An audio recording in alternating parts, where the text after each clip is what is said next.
And strangers to the community always say, what does Spain and Dubuque have in common? I mean, what mines of Spain and Dubuque, Iowa? We are kind of the gateway to Iowa with our driftless area and our bluffs. So it's kind of one of those hidden gems. They're like, wow, this place is big, it's beautiful. There's a lot of history, there's a lot of exhibits, there's a place for children to come, and it's all for free.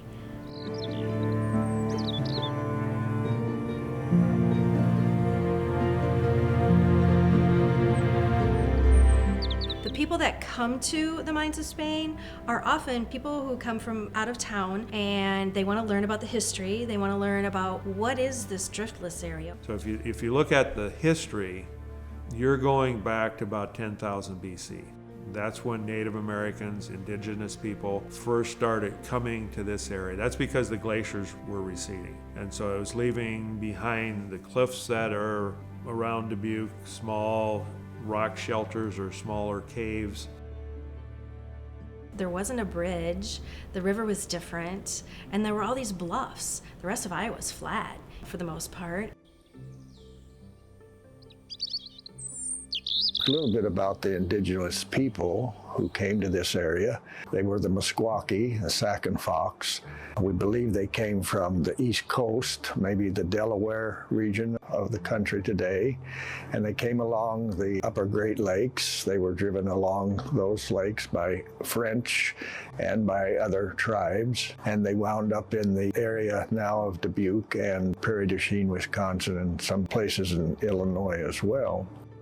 Their Indian village was down between the Julian Dubuque Monument and what is known as Horseshoe Bluff.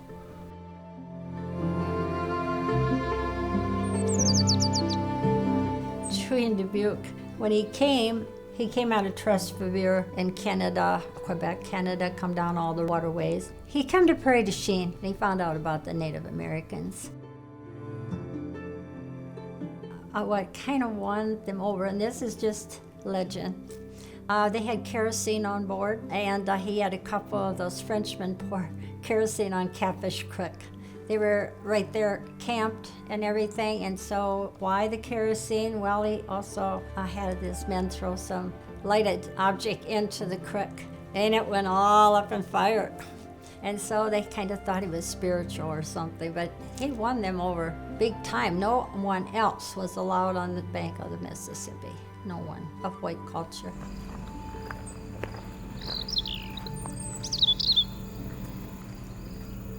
So he continued working with them, and since at this time that area was under the Spanish government, he sent a letter or petition to the Spanish governor and asked him if he would grant him ownership of this area. He was politically astute enough to say, I will name this area the Mines of Spain. And that's how it got named Mines of Spain, was from Julian Dubuque himself. And the governor said, you may do this.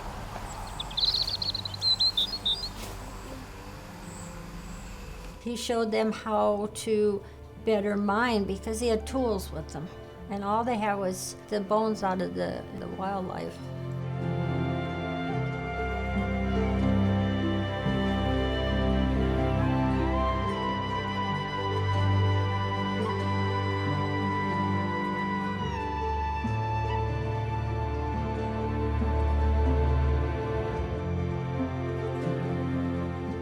Around Dubuque, there was so many lead mines.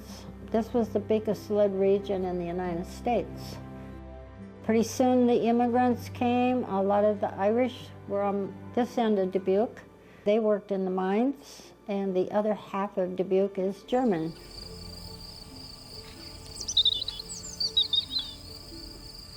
The land was here, so they had to keep the miners still from coming into the area. On some foreign maps, the French called it the Mine de Plume, the lead mines, and other maps showed this area where Dubuque is now today as the lead mines. On our land at one time, we had about 600 mines. There was no evidence on top of the ground. There wasn't that many sinkholes or anything, but you could find lead on the ground. That was the first thing that was gathered up in Julian Dubuque's time.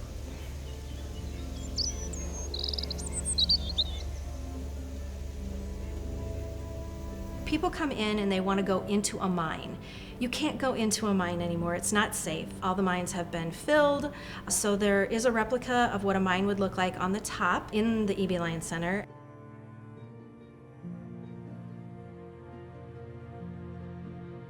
A lot of people like to bring their pets out. They're allowed if they have them on leashes, which that brings a lot of people. Probably my favorite thing out here is just something that's very unique. We have 2 passenger pigeons that are archived here. They are extinct. Came from a museum that was on top of Senior High School here in Dubuque. At one point, we were probably bringing in around 10,000 kids in a year from different schools, so we'd be doing one school at a time, especially in the spring and fall, and then we'd do summer camps.